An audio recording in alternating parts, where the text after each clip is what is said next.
Welcome to the last comment. Now, I'm a huge fan of scary stories.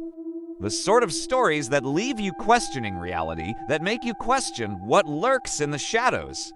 So, with Halloween approaching, I thought it'd be fun to kick things off with a special live stream of real horror stories from the comments section. The scarier or weirder the tale, the better. Got a tale to scare us? Send it in. We'll read it live.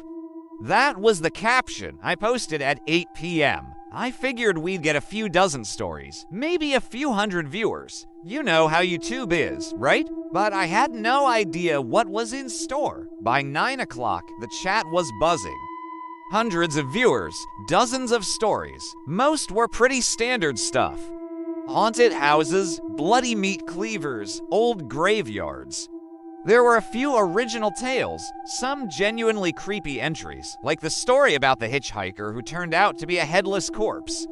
But none of them prepared me for the one that stopped me cold. The screen flashed, new comment. I clicked on it. Username, Echoes from the Attic. This isn't a story. It's a warning. Don't read this aloud. Don't share it. Just delete it, please. Now, I don't know what it is. Maybe it was the pleading tone, the way the words bled off the screen. But I read it aloud. The stream glitched for a second. My ring light flickered. I laughed it off, but the chat exploded.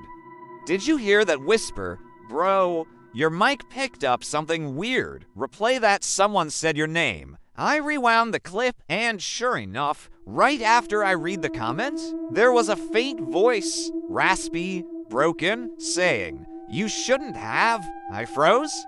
My name wasn't in the comment. How did it know? I tried to brush it off. My first thought was that it was just a really convincing AI, maybe someone imitating my voice using an app. But as I scrolled through the comments, I found more eerie replies from the same user.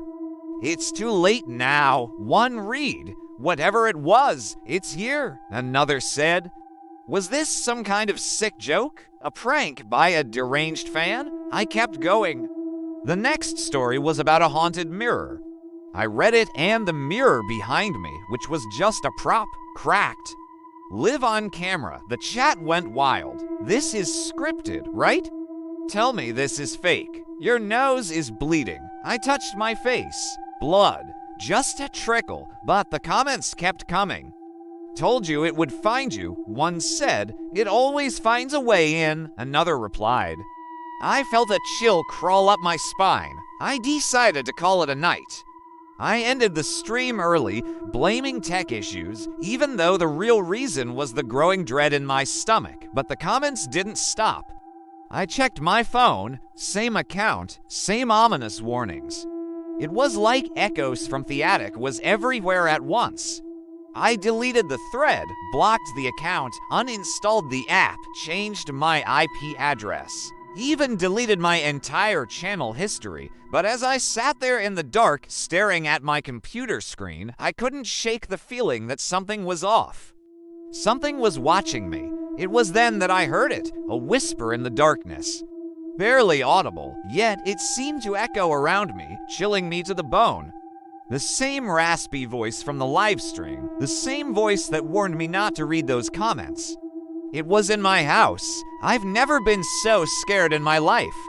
It was then that I saw it, a flicker on the screen. A single word, open, it spelled out, and as I stared at it, paralyzed with fear, the screen went black. The next morning, I woke up in a cold sweat, my heart pounding in my chest. It felt like a bad dream, yet the remnants of fear lingered. I knew I should check my channel, see if anything had changed. But the thought of facing whatever lurked behind those comments again was terrifying.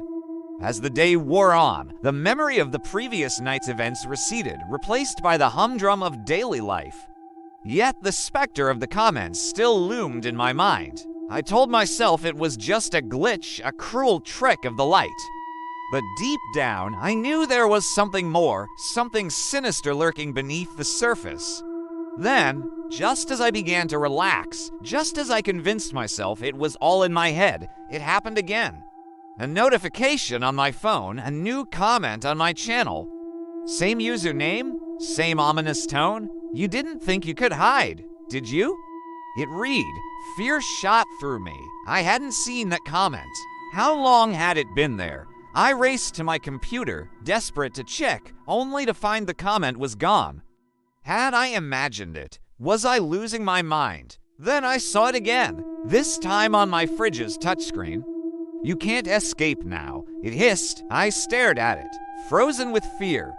It was clear that whatever was behind these comments was closing in, becoming bolder. I had to do something, say something, anything to stop it. But what? In the days that followed, the comments grew bolder, more frequent, appearing on every device I owned. I tried to fight back, to reason with whatever was behind it, but all it did was lash out, its anger palpable in the words that burned into my retinas. Why are you doing this? I typed back, desperate for an answer, for any shred of understanding. But instead of a response, I got a threat. You'll regret this, it hissed, and I knew it wasn't just words. This entity, whatever it was feeding off my fear, growing stronger with each passing moment. I was trapped in a nightmare, and the walls between the real world and the digital realm were blurring. I had to escape this, but where could I go? What could I do? I was being hunted, not by a person, but by something ancient, malevolent, and it was using the internet as its hunting ground. Days turned into weeks, and the relentless pursuit continued. I switched devices. I changed my IP address. I even erased my online presence, hoping to disappear from the digital world entirely. But the comments followed me, creeping into my life like a bad omen. They appeared on my microwave, my doorbell camera, even the television in my living room. It was as if this thing had its tendrils in every aspect of my life, suffocating me, draining me, waiting for the perfect moment to strike. I was losing it. I was becoming unhinged. All I could think about were the comments, the warnings I'd ignored, the price I'd refused to pay. Now I understood. It wasn't just a game. This was a battle between realms, between sanity and madness, between life and death. And I was in the middle of it, but I wasn't alone. In the darkest depths of my despair, when the weight of my fate pressed down on me like a tomb, I found solace in the most unexpected of places. A random user reached out. Their username, a beacon of hope in the vast darkness, offered a lifeline. Together, we deciphered cryptic messages, seeking answers in the chaos. They guided me, supporting me, helping me to navigate the treacherous waters that threatened to swallow me whole. Together, we uncovered clues, piecing together a narrative that was both terrifying and mesmerizing. With each passing moment, the puzzle unfolded, revealing a truth so unsettling, so profound that it shook me to my core. And as we delved deeper into this labyrinth of horror, I realized that our fates were intertwined. Our destinies were linked in ways we could never have imagined. And as the final pieces of the puzzle fell into place, I knew that our survival depended on the choices we made, the actions we took, the courage we summoned in the face of unimaginable terror. For we had stumbled upon a secret that some are not meant to unearth, a truth that some are not meant to bear witness to. And now we must confront the consequences, the horrors that lay dormant, waiting to be unleashed. Our journey has taken us to the precipice of madness, where reality itself seems to unravel before our very eyes. The line between sanity and insanity has become perilously thin, and the whispers of madness echo in our ears. The haunting realization dawns on us that we may never truly escape the clutches of this relentless evil. It has seeped into our lives, invaded our thoughts, and now it threatens to consume us entirely. But as we stand on the brink of total annihilation, we must summon every ounce of strength within us. We must unite, stand together, and confront the abyss that stares back at us. For our survival, for our very souls, we must resist the encroaching darkness and fight for the light, no matter how faint it may seem. We must fight because there is no other choice. The fate of our worlds hangs in the balance, and only we have the power to tip the scales.